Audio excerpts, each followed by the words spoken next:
హరే కృష్ణ. భగవద్గీత 3వ అధ్యాయం 13వ శ్లోకం.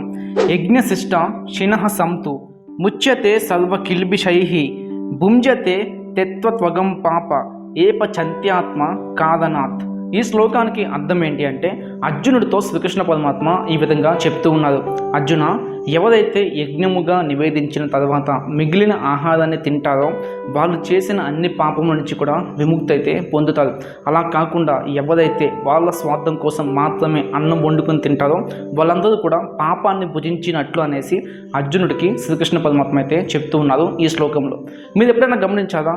పల్లెటూరులో నానమ్మ వాళ్ళు, అమ్మమ్మ వాళ్ళు అన్నం వండిన తర్వాత ఒక 4-5 మెతుకులు తీసి అదే పొయ్యిలో అయితే వేస్తారు. వాళ్ళు ఏ పొయ్యి మీద అయితే వంటుంటారో ఆ పొయ్యిలోనైతే వేస్తారు. అలా ఎందుకని వాళ్ళని అడిగితే వాళ్ళు చెప్పే రీజన్ ఏంటంటే, అగ్నిదేవుడికి సమర్పిస్తున్నాం అనేసి అయితే చెప్తారు. వాళ్ళు అన్నం తినే ముందు కూడా ఒక గుప్పెడంత ముద్ద తీసుకుని కళ్ళకు అద్దుకుని ఒక ప్లేట్లు అయితే పక్కకు పెడతారు. వాళ్ళు భోజనం పూర్తయిన తర్వాత ఆ ప్లేట్ని తీసుకెళ్ళి పెదట్లు అయితే పెడతారు. ఆ పెట్టిన ముద్దని కాకులు, పిచ్చుకలు ఇలాగ పక్షులు అనేవి తింటాయి. అలాగే వాళ్ళు లంచ్ కంప్లీట్ అయిపోయిన తర్వాత కూడా కుక్కకి ఒక ముద్ద అయితే పెడతారు. ఎవరైనా అడుక్కునే వాళ్ళు అంటే భిక్షగాలు వస్తే వాళ్ళకి కూడా ఒక ముద్ద అయితే పెడతారు.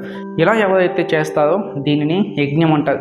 ఇలా చేయడం ద్వారా మనం చేసిన పాపాలన్నీ కూడా పోతాయనేసి ఈ శ్లోకం చెప్తుంది.